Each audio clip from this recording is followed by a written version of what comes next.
सरकार को हमने भिजवाए थे वो ऑर्डर, और उसमें एक डेट बाउंड की थी कि इस तारीख तक आप ऐसा कीजिए, लेकिन उसमें वो तारीख निकल गई है। तो हम दोबारा 1-2 दिन में वो दोबारा ऑर्डर भिजवा रहे हैं नई तारीख के साथ, और हम उम्मीद करते हैं कि उत्तर प्रदेश सरकार, वहां का शासन प्रशासन, वहां के अधिकारी उस ऑर्डर पे अमल करेंगे, और जल्दी ही जो है वो सीमा हैदर के बच्चे उससे लेकर के सरकार जो है वो अपने मातहत अपने सुपरविजन में वो बच्चे सरकार रखेगी, ऐसा मेरा मानना है।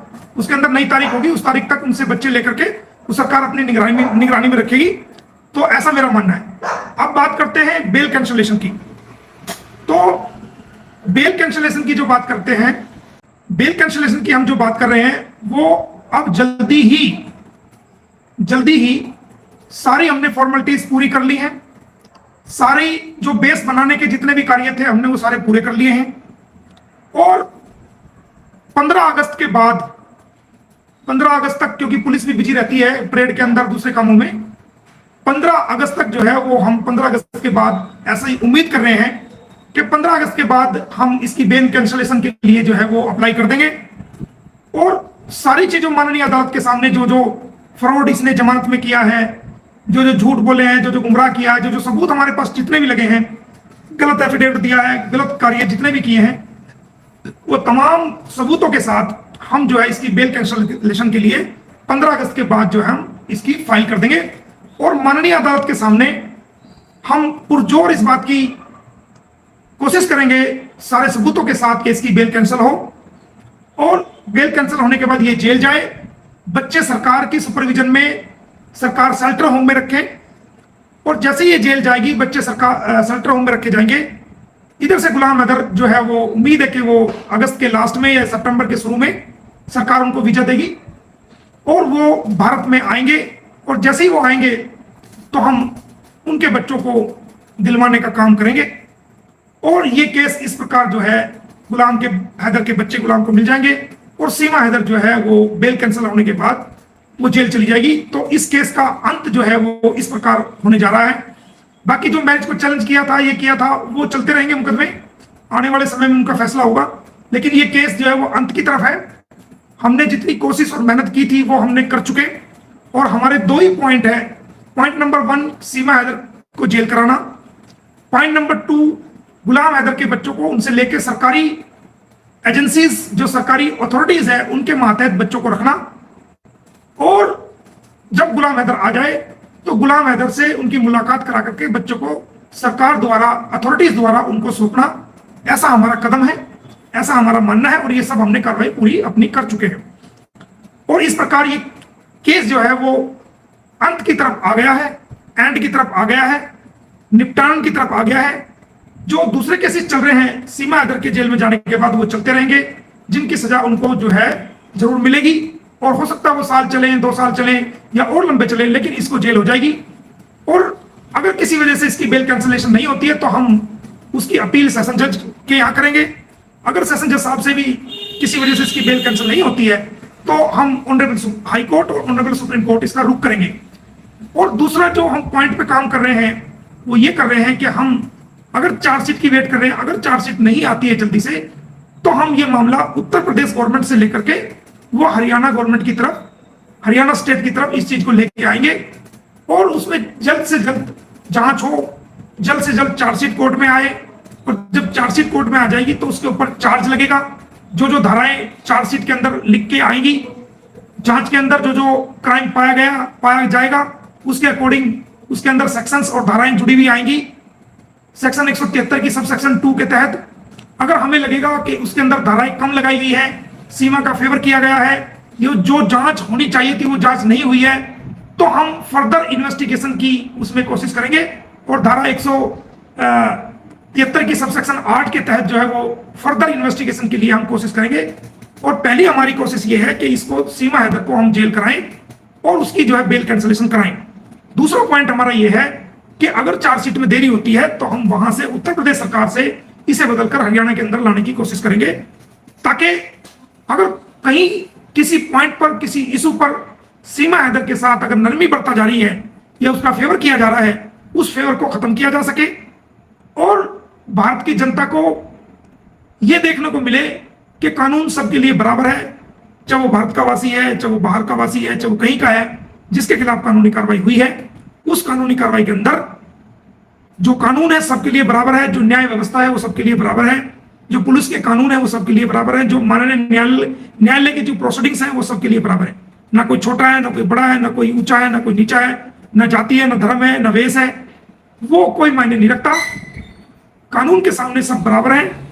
और आगे सरकार से मांग करेंगे कि जैसे ही बच्चे उनको सुपरविजन हो जाए तो सरकार जो नेसेसरी डॉक्यूमेंट है वो उनको बना के दे, ताकि गुलाम हैदर अपने बच्चों को अपने साथ अपने मुल्क पाकिस्तान में ले जाए। और जो सीमा हैदर है, इसका जो केस चल रहा है, इसके जल्दी से जब भी चार्जशीट इसकी आएगी, जब तक चार्जशीट नहीं आती तो फिर ये 14-14 दिन की या कोर्ट अपने मुताबिक इसकी डेट लगाएगा, तब तक ये जेल में रहेगी। चार्जशीट आ जाएगी तो ट्रायल शुरू हो जाएगा। अगर चार्जशीट उत्तर प्रदेश की पुलिस नहीं फाइल करती है तो हम उसके लिए फिर इस केस को हरियाणा में ट्रांसफर करने के लिए माननीय हाईकोर्ट का दरवाजा खटखटाएंगे। अगर माननीय हाईकोर्ट से भी हमारे हक में किसी प्रकार का फैसला नहीं होता है तो हम माननीय ऑनरेबल सुप्रीम कोर्ट तक दरवाजा खटखटाएंगे और इस मामले में इंसाफ दिलाने का हम काम करेंगे। तो दोस्तों, यही आप हिम्मत रखें। आपने ये लड़ाई लड़ी है, आपने 1 साल से ये लड़ाई लड़ी है, इस आवाज को आपने उठाया है। और मैं तो अभी 3-4 महीने से एक वकील के तौर पे इसमें आया हूं, एक पावर अटॉर्नी के तौर पे आया हूं। तो मैंने जो मेरा लीगल काम बनता था वो मैंने कोशिश और मेहनत करके पूरा कंप्लीट कर दिया है। लेकिन ये आवाज तो आप लोगों ने उठाई है, जो हमारे भारत के यूट्यूबर्स हैं उन्होंने उठाई है, जो दूसरे देशों के यूट्यूबर्स हैं, जो दुनिया का कहीं का भी ऐसा रहने वाले हैं, उन्होंने इस आवाज को उठाया है। उन्होंने अपना कीमती समय इस आवाज को उठाने में दिया है। उन्होंने इंसानियत की आवाज उठाने में अपना बहुत बड़ा कंट्रीब्यूशन किया है। जो हमारी बहनें हैं, जो हमारी माएँ हैं, जो हमारी बेटियां हैं, उन्होंने इस आवाज को, जिसने भी इस आवाज को यूट्यूब के माध्यम से, चैनलों के माध्यम से उठाई है, उन पे कमेंट्स किए हैं, उनको शेयर किया है और अपने अपने विचार जो है वो रखे हैं।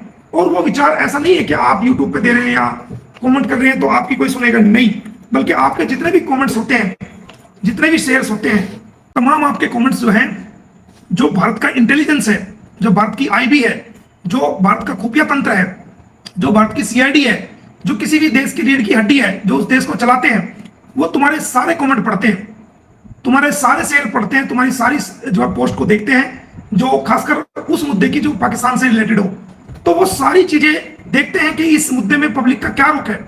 तो आप जो अच्छे अच्छे कमेंट करते हो, जो आवाज उठाते हो, ऐसा नहीं है कि वो आवाज कहीं तक पहुंचती नहीं।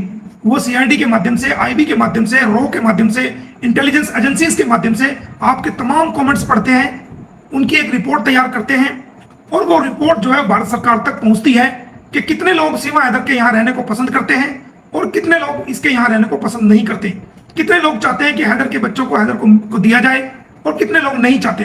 तमाम रिपोर्ट्स बना करके वो भारत की सरकार को सौंपी जाती है और भारत की सरकार पल पल की खबर जो है इस मैटर को क्या, जितने भी मैटर ऐसे होते हैं, पल पल की खबर भारत सरकार के पास होती है।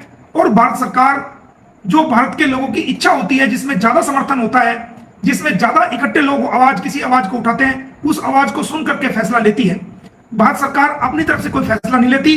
भारत सरकार जनता की इस प्रकार के मामलों में जनता की आवाज को समझती है, जनता की इच्छाओं को समझती है, जनता की भावनाओं को समझती है, जनता के दिमाग को समझती है, उन द्वारा किए जाए कमेंट्स को पढ़ती है और उनको पढ़ने के बाद जो निष्कर्ष निकाला जाता है, उस निष्कर्ष को भारत सरकार उसको फैसले के रूप में, ऑर्डर के रूप में आदेश पास करती है कि भारत की जनता नहीं चाहती कि सीमा हैदर भारत में रहे या उसके बच्चे यहां पर रहे। वो चाहती है भारत की जनता कि ये यहां से जेल में जाए और इसके बच्चे हैदर को मिले।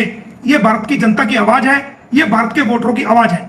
तो ऐसा कोई भी सरकार हो, चाहे हमारी बीजेपी की सरकार हो, माननीय नरेंद्र मोदी जी की सरकार हो या कोई और सरकार हो या कोई भी सरकार हो, विशेषकर हमारे नरेंद्र मोदी जी की सरकार तो जनता की आवाज को सुनती है।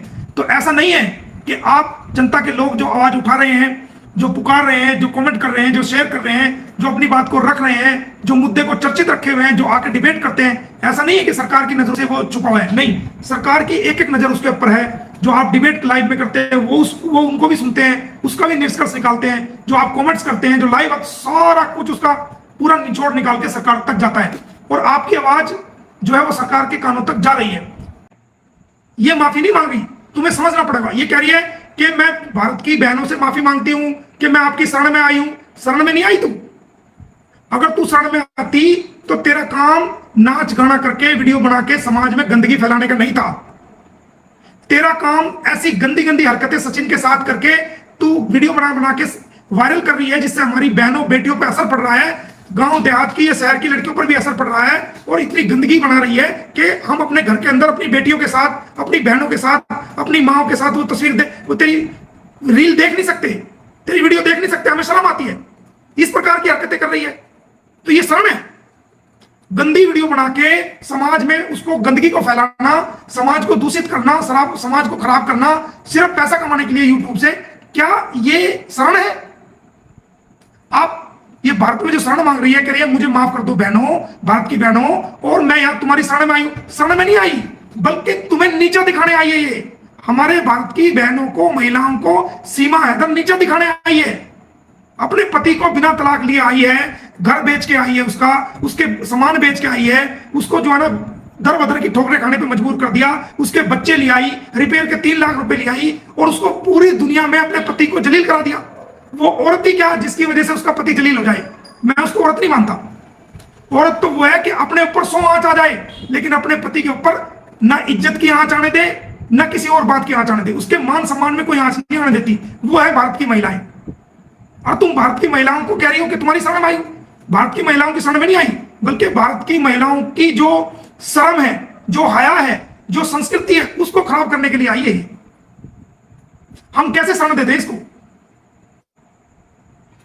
अगर इसको शरण लेनी होती, कोई इसको वीडियोबाजी नहीं करनी थी, कोई डांसबाजी नहीं करनी थी, किसी महिलाओं को गालियां नहीं देनी थी, किसी भारतीय लोगों को गाली नहीं देनी थी, कोई ऐसा काम नहीं करना था जिससे भारत के लोगों की आत्म की किसी प्रकार की भावनाओं को ठेस पहुंचे।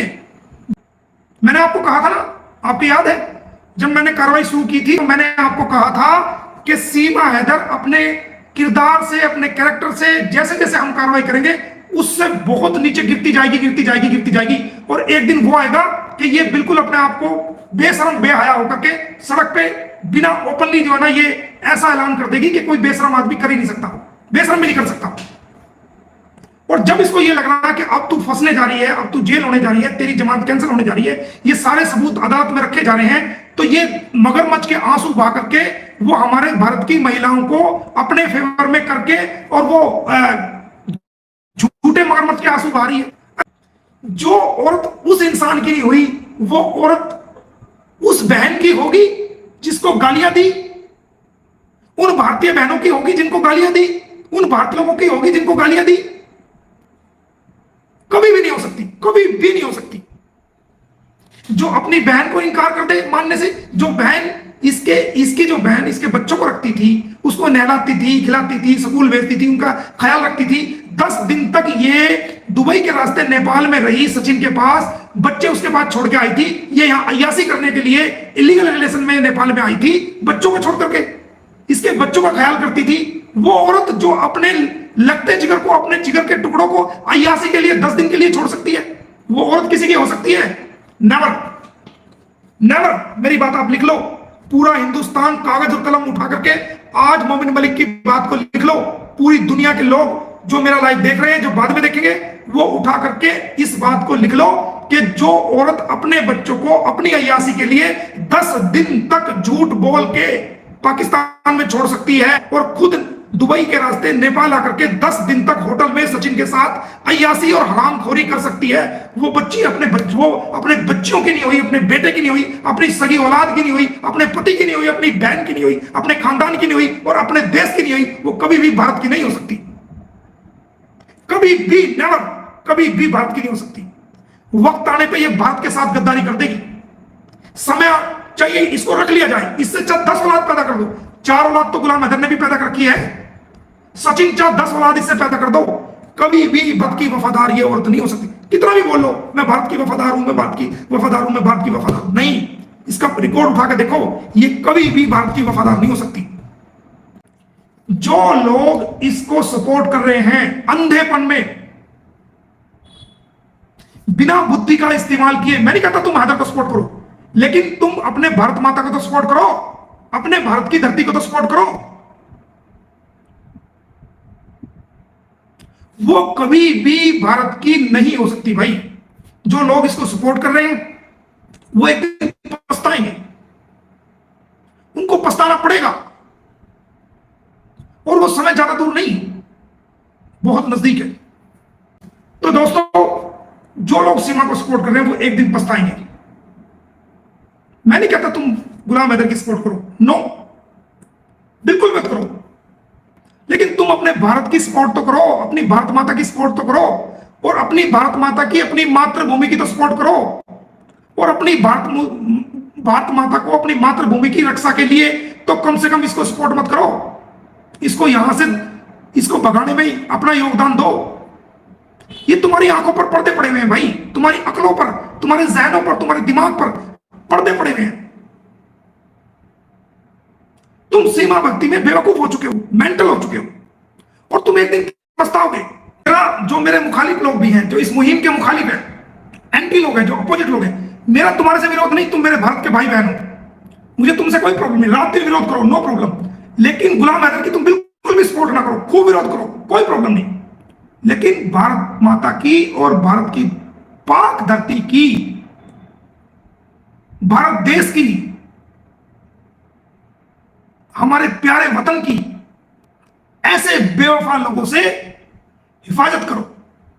इस हमारी भारतीय भूमि को सीमा से पाक करो, इसको यहां से खदनवाने में अपना पूरा पूरा सहयोग करो। अगर तुम भारतीय हो और भारत की भूमि से प्यार करते हो, क्योंकि भारत की भूमि के लिए, हमारी भारत के लिए कभी भी हमारी नहीं हो सकती, कभी भी हमारे भारत माता की नहीं हो सकती, कभी भी हमारे देश के लिए वफादार नेवर, कभी नहीं हो सकती। जो अपनी औलाद की नहीं, अपने पति की नहीं, अपने देश की नहीं, अपने रिश्तेदारों की नहीं, अपनी बहन की नहीं, वो किसी की नहीं, किसी की भी नहीं है भाई। वक्ती तौर पर, टेम्परेरी तौर पर ये दिखावा कर सकती है, वक्त आने पर ये ऐसी पलटी मारेगी, याद रखना, जब ये जेल जाएगी, ये डिपोर्ट होगी पाकिस्तान, तो ये पाकिस्तान जाकर के भारतीय लोगों पे इल्जाम लगाएगी कि मेरे से डांस कराते थे, मेरे से वीडियो बनवाते थे, वायरल करते थे, मैं तो जनाब मजबूरी में ये सब करती थी, मुझे मजबूर किया गया, मुझे मजबूर किया गया कि मैं अपने देश के प्रति गलत नारे बोलूं और भारत के प्रति अच्छे नारे बोलूं। मुझसे पिस्टल लगा लगा करके ये नारे दिलवाते थे। ये जाते ही स्टेटमेंट चेंज करेगी, और जो लोग इसकी सपोर्ट में हैं, वो लोगों के लिए कहीं डूब के मरने के लिए जगह नहीं रहेगी। आज मेरी बात तुम्हें कड़वी लग सकती है, लेकिन आने वाले समय में ये ऐसा होगा, ये लिख लो आप। ये जितने सपोर्टर हैं सीमा के, ये जो इसके नजदीक है, जो इसके टच में, उनके ऊपर भी ये बहुत भयंकर इल्जाम लगाने वाली है आने वाले समय में। जैसे ये सीमा, जैसे यहां से इसका बॉर्डर चेंज होगा, ये पाकिस्तान की अथॉरिटी के जेल भुगतने के पास जाएगी, ये एक एक इल्जाम लगाएगी। ये खुद अपने मुंह बोले भैया पर ऐसे ऐसे इल्जाम लगाएगी जो एक बहन अपने भाई पे कभी भी नहीं लगा सकती, वो इल्जाम भी लगाएगी। और वो वक्त याद करना मोमिन मलिक की बातों को, कि ठीक कहता था, ठीक कहा था, ज्यादा दूर नहीं है। अब आई चार्जशीट और ट्रायल चला और इसको जेल हुई है, ये डिपोर्ट हुई, 5 साल, 2-3 4 साल 5 साल की बात है। 3 साल की सजा हुई तो 3 साल, 5 साल की सजा हुई तो 5 साल, कोशिश करूंगा 5 साल की सजा हो। तो दोस्तों, ये चीज आपको समझनी पड़ेगी और समझ के अमल करना पड़ेगा। ये सब मैं इसलिए नहीं कह रहा कि मेरे ऊपर अटैक किया तो मैं कोई दुश्मनी, नो, वो तो जो इसने किया, मैंने डिफेमेशन डाल दिया, उसमें 2 साल की सजा कराऊंगा। यूट्यूब से मैंने उड़वा दिया सारा, यूट्यूब नहीं करेगी तो उनके खिलाफ भी कंटेंट फाइल करूंगा। हमारा भी लक्ष्य है भारत की भूमि को, भारत की सभ्यता को, भारत की संस्कृति को खराब नहीं होने देंगे, ये हमारा भी लक्ष्य है। खाली गुलाम हैदर के बच्चे दिलवा देना, वो उससे हमारा जितना है वो तो हम करेंगे, उसके बच्चे ठीक है दिलवा देंगे, काम खत्म हो गया। लेकिन भारत की भूमि को इससे बचाना, इसके यहां पैर जमने से बचाना, इसको नागरिकता लेने से बचाना, इसको यहां से जेल कराना और फिर डिपोर्ट कराना, यह भी हमारा कर्तव्य है और हम करके रहेंगे। हमें वफादार लोगों की जरूरत है भारत में, धोखेबाज बेवफा लोगों की इस जमीन पे जरूरत नहीं है। हम पहले बहुत धोखे खा चुके हैं। कोई भी उठाएगा, मुंह उठा के नेपाल के रास्ते से आ जाएगा और हम सहन कर लेंगे। 4 नारे भारत के बारे में बोलेगा, 4 नारे धार्मिक बोलेगा और कह देगा जी मैं तो सनातनी हो गया, ये हो गया, वो हो गया, और हम मान लें, नो, नेवर। भारत की एकता, भारत की अखंडता, जो हमारे बुजुर्गों ने, चाहे हम हिंदू हैं, मुसलमान हैं, सिख हैं, ईसाई हैं, जो हमारे बुजुर्गों ने अंग्रेजों से लोहा लेकर के अपने प्राणों की आहुतियां दे दे के भगत सिंह जैसे नौजवान 21-21 साल की उम्र में हंसते हंसते फांसी पे, सुखदेव, राजगुरु जैसे नौजवान, ये लोग हंसते हंसते हमारे लिए, इस आजादी के लिए, इस भारत भूमि के लिए, इस भारत की एकता और अखंडता, इसकी आजादी को हासिल करने के लिए हंसते हंसते फांसी पे झूले। हमारे भारत की बहनों ने अपने भाइयों को खोया है, माओ ने अपने लालों को खोया है, बेटियों ने अपने पतियों को खोया है। ये आजादी ऐसे नहीं मिली कि कोई भी आएगा, चार धार्मिक नारे मारेगा, भारत जिंदाबाद के नारे लगाएगा, हिंदुस्तान जिंदाबाद के नारे लगाएगा और ऊपर से आके बम फोड़ देगा। तो क्या वो नारे मार के हमारी भारत की सुरक्षा की को खतरे में डाल सकता है? हम डलने देंगे क्या? जब तक हम जिंदा हैं भारतीय लोग, हम भारत की सुरक्षा को कभी भी खतरे में नहीं डलने देंगे। हर गरीब आदमी, हर अमीर आदमी, हर लेबर पर्सन, हर नौकरी वाला, गरीब, इंजीनियर, वकील, डॉक्टर, जहां भारत की सुरक्षा का सवाल है वहां हर व्यक्ति भारत का सिपाही है, भारत की सुरक्षा और एकता और अखंडता के लिए। सबसे पहले उसका देश है, सबसे पहले उसका मुल्क है, और चीजें बाद में है। तो दोस्तों, इसकी किसी भी माफी में आप सबको नहीं आना। अगर सच्चा भारतीय है, हमारे भारत की बहनें हैं, माएं हैं, बेटियां हैं, ये आने वाले समय मैंने आपको बताया था, इसको खून के आंसू रुलाऊंगा मैं, खून के आंसू। एक एक चीज का हिसाब होगा जो हमारे दिलों पे, हमारे भारतीय दिलों पे खंजर से, जख्मों से इसने लिखा है। वो हमारे दिलों पे जो जख्म किए हुए, खंजर से जो चीजें लिखी हुई है, उन एक एक चीज का हिसाब होगा इससे। इसके मगरमच्छ के आंसुओं पे नहीं आएंगे हम कि मगरमच्छ के आंसू बाहरिया, ये तो घड़ियाली आंसू है इसके। आने वाले समय में देखना, अभी तो पानी के आंसू आ रहे हैं, खून के आंसू रोएगी, खून के आंसू। मैंने आपको पहले भी कहा, ये नहीं, इसके समर्थन भी खून के आंसू रोएंगे, क्योंकि इसने भारत की जनता का मजाक बनाया है, भारत के लोगों का मजाक बनाने की कोशिश की है, भारत की बहनों और बेटियों का मजाक बनाने की कोशिश करी है, भारत के कानून का भी मजाक उड़ाया है इसने, भारत के कानून की धज्जियां उड़ाई है इस औरत ने। सजा तो दिलवा कराएंगे, जब कुछ हो जाए। हमने भी ठान रखा है, चाहे गर्दन उतर जाए हमारी, हमारा सवा सत्यानाश हो जाए 20 बार, नो प्रॉब्लम, बख्शेंगे हम भी नहीं। और आज देख लो, आज 7-8 तारीख हो गई है, अब 15 अगस्त है। 15 अगस्त को मैं बता दूं कि 15 अगस्त को आपको पता ही है पूरा देश जश्न मनाता है, स्वतंत्रता दिवस है। और ये भी बता दूं कि उस दिन मेरा जन्मदिन भी है, उस दिन मैं पैदा हुआ था 15 अगस्त को। आप सभी को बता दूं कि मेरा जो जन्म है वो 15 अगस्त के दिन में पैदा हुआ था इस देश में। मैं खुशनसीब हूं कि इस दिन में पैदा हुआ। आपको बता दूं 15 अगस्त का हमारे भारत की 1.5 अरब 50 करोड़ जनसंख्या एक तरफ, और ये ड्रामेबाज औरत एक तरफ, भारत के झंडे को लाएगी, अपने भाई को बुलाएगी, यहां पर तिरंगे की पट्टी बांधेगी, ढोल बजवाएगी, नाचेगी, नारे करेगी, हिंदुस्तान जिंदाबाद, भारत जिंदाबाद, भारत माता की जय, और पता नहीं क्या क्या नारे ये मारेगी। और हमारे 1.5 अरब भारतीयों की वफादारी, ईमानदारी और सेलिब्रेशन को एक तरफ रखेगी। ये देख लेना, मतलब भारत के लोग जो सेलिब्रेशन करेंगे वो फीका पड़ जाएगा, और इसका सेलिब्रेशन जो है वो सबसे बड़ा पड़ जाएगा। और चैनल जो टीआरपी के भूखे हैं, सदियों से भूखे हैं, जिनको खाना नहीं मिलता, सारे आएंगे, भागे भागे भागे भागे, सीमा ने स्वतंत्रता दिवस मनाया, सीमा ने ये करा, सीमा ने वो करा। चाहे अंदर से हमारे भारतीयों की गोभी खोद रही हो, भारत की एकता और अखंडता की गोभी खोद रही हो, भारत की सुरक्षा की गोभी खोद रही हो, वो कोई नहीं देखेगा। इसका ऊपर ऊपर का ड्रामा, ऊपर ऊपर का दिखावा सब देखेंगे। यूट्यूब पे भी चलाएंगे, मीडिया पे भी चलाएंगे, सारे मेन स्ट्रीम मीडिया पे आएगा, लेकिन अंदर अंदर जो हमारे लिए खोखला कर रही है, बिल का काम कर रही है, उसमें किसी की कोई नजर नहीं, कोई नजर नहीं उसकी। भारत के नागरिक नहीं दिखेंगे सेलिब्रेशन करते हुए, भारत की माएं, बहनें, बेटियां, हिंदुस्तान के वासी सेलिब्रेशन करते हुए नहीं दिखेंगे। पूरे चैनलों पे ये औरत जो है वो सेलिब्रेशन करती दिखेगी। और एक मेरे पास किसी ने वीडियो भेजी, कोई है लड़का, किसी छोटे मोटे किसी चैनल पे आता है, वो कह रहा था कि मेरा जीवन का लक्ष्य ही पाकिस्तान को बर्बाद करना है। तो ठीक है, अच्छी बात है, कर दे, हमें तो कोई प्रॉब्लम नहीं। लेकिन अगर तेरे दिमाग में ये कमी हो कि तू भारत के लोगों का या मोमिन मलिक पे भी अगर ये फार्मूला आजमाना चाहे, तो बेटा अपना आगे पीछे देख लेना, हर तरीके से। दिमाग में अगर तू पाकिस्तान को गालियां दे 100 बार, कोई दिक्कत नहीं, अपने को क्या दिक्कत है? तेरे जीवन का मकसद उसको उड़ाना है, बचाना है, व्हाट्सएवर, तू जाने और पाकिस्तान जाने, तुम्हारे दोनों के बीच का मामला है, हमें क्या लेना देना। हमने तो ये केस इंसानियत के लिए किया है। लेकिन अगर तेरा इशारा मोमिन मलिक की तरफ है तो बहुत बड़ी भूल कर रहा है बेटा, बहुत बड़ी भूल कर रहा है। एक तो होता है मिट्टी में मिल जाना, मिट्टी में मिला देना, एक होता है जहां से मिट्टी के नीचे जो हम नलका लगाते हैं, जहां से वो चोया निकलता है, जहां से पानी निकलता है, और वो नल के द्वारा ऊपर खींचा जाता है, एक होता है उस चोए में मिला देना। ठीक है, तो हम मिट्टी में नहीं मिलाते। जो गलत और बैड एलिमेंट्स हैं, जो अपनी मर्यादाओं को पार करते हैं, अपनी औकात से बाहर उछलने की कोशिश करते हैं, चाहे कोई भी हो, चाहे कितना भी ताकतवर हो, नो प्रॉब्लम। हम उनको ये नहीं कहते कि मिट्टी में मिला देंगे, नो। जहां से पानी निकलता है ना चोए का 40 फुट में, 50 फुट में, हम तो ये कहते हैं कि आपको चोए का पानी पिलाएंगे बढ़िया वाला।